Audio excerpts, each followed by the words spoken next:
सास, बहू और ताबीज। सुप्रिया का रोज किसी न किसी बात पर अपनी बहू तारा से झगड़ा होता ही रहता। दोनों स्वभाव से जिद्दी और अड़ियल थे। दोनों में से कोई भी एक दूसरे के आगे झुकना नहीं चाहता था। फिर एक दिन, तारा कहाँ मर गई थी तू अभी तक? सुबह से शाम हो गई, घर में इतना काम पड़ा है, ये सब छोड़कर कहाँ मौज मस्ती करने गई थी? आपके घर के सारे काम करने का मैंने ठेका नहीं ले रखा।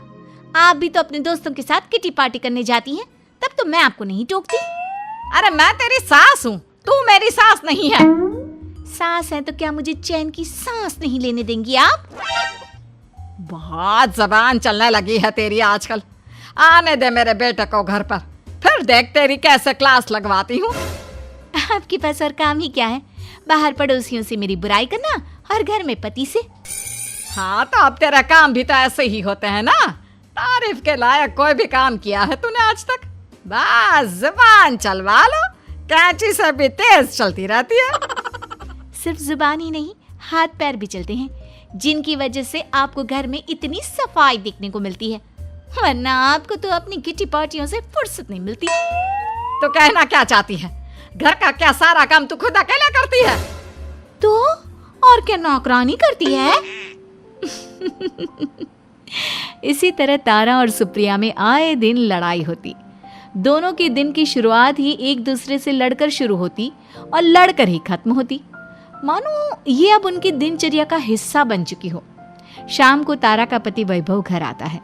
वैभव को देखते ही उसकी माँ सुप्रिया उसके पास आती है और कहती है, बेटा वैभव, अच्छा हुआ जो तू आज जल्दी घर आ गया।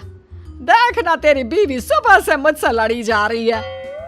माँ की बातें सुनकर वैभव तारा को जोर जोर से आवाजें देने लगता है। क्या हुआ जी, इतना चीख क्यों रहे हो? तारा, तुमने आज फिर माँ से लड़ाई की? अरे लड़ाई मैंने नहीं की, शुरुआत पहले इन्होंने की थी। समझा दीजिए अपनी माँ को। मुझे कहीं भी आते जाते टाइम टोके नहीं, वरना मैं अपना सामान बांधकर मायके चली जाऊंगी। इतना कहकर तारा वहां से चली जाती है। ये सब क्या चल रहा है माँ? किसी दिन मैं आप लोगों के चक्कर में जरूर पागल हो जाऊंगा। आप लोग कभी प्यार से क्यों नहीं रहते? अरे वो हमेशा मेरी बातों का उल्टा जवाब देती है बेटा। अब तू ही बता मैं क्या करूं? तो आप उसे ताने मारती ही क्यों है माँ? वाह बेटा वाह, तुझे मेरे ताने दिखते हैं, उसका बात करने का तरीका नहीं दिखता। देखा नहीं वो किस तरह से बात करती है मुझसे। मुझे माफ कीजिए माँ, मुझे आप दोनों के बीच में पड़ना ही नहीं है। आप दोनों ही एक जैसे हो। इतना कहकर वैभव वहां से चला जाता है। वैभव के जाने के बाद सुप्रिया सोच में पड़ जाती है। धीरे धीरे समय बीतने लगता है और एक दिन सुप्रिया को पता चलता है कि उनके गांव में एक महात्मा ठहरे हुए हैं जो वशीकरण करना जानते हैं। तो सुप्रिया भागते हुए उन बाबा का पता ढूंढने निकल पड़ती है। इस बात की खबर जैसे ही तारा को चलती है, वो भी उस बाबा की खोज में निकल पड़ती है। अगले दिन सुबह, आज तारा और सुप्रिया दोनों ही बहुत अच्छे मूड में होती है। ना सुप्रिया तारा को देखकर कोई ताना मारती है, ना तारा अपनी सास से बेवजह उलझती है। दोनों मिल बांट कर रसोई में काम करती हैं। भाई तारा, जरा मुझे वो चाय पत्ती पकड़ाना। ये लीजिए माँ जी, क्या आप मेरे लिए भी चाय बना देंगी? अरे हाँ हाँ, क्यों नहीं। इसी तरह दिन बीतते हैं और दोनों का रिश्ता भी निखरने लगता है। ऐसे ही देखते 3 महीने बीत जाते हैं। आजकल ये मैं क्या देख रहा हूँ? अचानक आप दोनों के बीच इतना प्यार कैसे हो गया? एक दिन था जब कभी माँ आप तारा को ताने देते देते नहीं थकती थी, और तारा, तुम पहले तो कितना उलझती थी माँ से, तो अब ये अचानक क्या हो गया आप दोनों को? अरे यह सब तो एक बाबा का कमाल है, जिसने मुझे ये ताबीज दिया था। सुप्रिया के हाथ में बंधा ताबीज देखकर तारा चौंक जाती है। ये ताबीज तो उस बाबा ने मुझे भी दिया था, आपको अपने वश में करने के लिए। इसका मतलब तू भी उस बाबा से मिलने गई थी?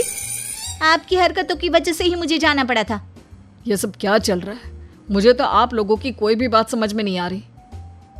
सुप्रिया वैभव को सारी बात बताते हुए कहती है, अरे जैसे ही मुझे पता चला कि हमारे गांव में जाने माने तांत्रिक बाबा आए हुए हैं जो वशीकरण करना जानते हैं, तो मैं बिना देरी किए उनके पास चली गई और बहू को अपने वश में करने की इच्छा उनके सामने रखी, जिससे ये मेरी हर बात माने। बाबा, मैं अपनी बहू से बहुत दुखी हो चुकी हूँ। वो मेरी एक बात नहीं मानती। आप कुछ ऐसा कीजिए बाबा जिससे मेरी बहू मेरी हर बात मानने लगे। पहले आप मुझे अच्छे से बताइए, आपको अपनी बहू से आखिर परेशानी क्या है? बाबा वो मुझसे कभी प्यार से बात नहीं करती। मैं उसे एक बात सुनाती हूँ तो वो पलट कर 4 बातें सुनाती है। आप कुछ ऐसा कीजिए ना जिससे मेरी बहू सारी बातें मानने लगे। बाबा सुप्रिया की बातों को ध्यान से सुनते हैं और उसके बाद सुप्रिया को एक काले रंग का ताबीज देते हुए कहते हैं, ये ताबीज तुम्हें अपने गले में पहनना है और जब तक मैं ना कहूँ तब तक इसे उतारना मत। तो क्या इस ताबीज की मदद से मेरी बहू मेरे वश में हो जाएगी?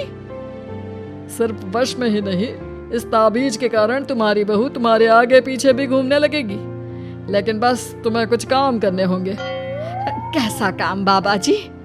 तुम्हें अपनी जुबान पर काबू रखना होगा। उससे जो भी काम करवाना हो हमेशा प्यार से बात करनी होगी। धीरे धीरे वो तुम्हारी मुट्ठी में आ जाएगी। अरे ठीक है बाबा जी, जैसा आप कहेंगे ठीक मैं वैसा ही करूंगी। तारा ये सब सुनकर चौंक जाती है। ऐसा ही कुछ तो मेरे साथ भी हुआ था जब मैं उस बाबा से मिलने गई थी। बाबा जी, मैं अपनी सास से बहुत तंग आ चुकी हूँ। वो हर रोज़ किसी न किसी बहाने मुझसे लड़ती रहती हैं।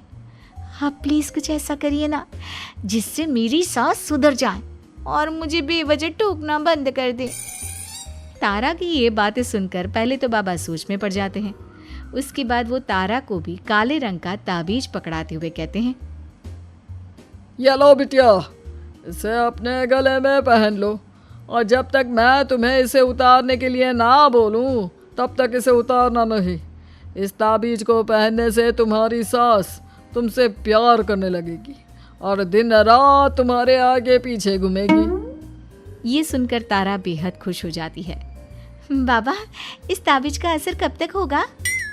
अगर तुमने मेरी सारी बातें मानी तो इस ताबीज का असर तुम्हें 2 दिन बाद ही दिखने लगेगा।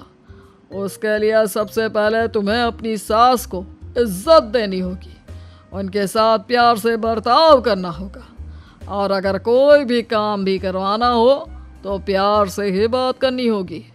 फिर देखना वो कैसे तुम्हारे इशारों पर नाचती है। ठीक है बाबा जी, जैसा आपने कहा है मैं ठीक वैसे ही करूँगी। इसका मतलब उस बाबा ने हम दोनों को एक जैसे ताबीज देकर पागल बना दिया। जरूर कोई ढोंगी बाबा होगा। इतने में ही बाबा भी उनके घर पहुंच जाते हैं और मुस्कुराते हुए उनकी ओर आते हैं और उनसे उनके हालचाल पूछते हुए कहते हैं, ताबीज का असर हुआ या नहीं? बाबा जी, आपने हमें एक ही जैसा ताबीज देकर पागल बनाया है। ऐसा कैसे? ताबीज ने अपना काम तो पूरा ही किया है। आप दोनों को देखकर लगता तो नहीं कि अब भी आप लोगों के बीच कोई खटपट है। खटपट तो नहीं है बाबा जी। अब तो मेरी बहू मेरी हर छोटी बड़ी ज़रूरतों का ख्याल रखती है, मेरी सेवा करती है। हाँ, वैसे अब तो मम्मी जी मुझे ताने भी नहीं देती और ना ही कहीं आने जाने में टोकती हैं। जानते हो यह सब कैसे संभव हुआ? कैसे बाबा जी? यह सब तुम दोनों के कारण ही संभव हुआ है। मैंने जो ताबीज दिया था वो सिर्फ एक धागा ही था। ये चमत्कार तो तुम दोनों ने अपनी जुबान पर संयम रखकर प्यार और संयम के साथ काम करके किया है। बिटिया, कुछ कमी तुम्हारे अंदर थी तो कुछ कमी तुम्हारे सास के अंदर थी। इसीलिए तुम दोनों को सुधारने और तुम्हारी गलती का एहसास कराने का यही एक रास्ता था। बाबा की ये सारी बातें सुनकर सुप्रिया और तारा एक दूसरे की ओर देखने लगते हैं। अब उन दोनों को अपनी गलती का एहसास होता है। शायद आप सही कह रहे हैं बाबा। मैंने कभी अपनी बहू को समझने की कोशिश ही नहीं की।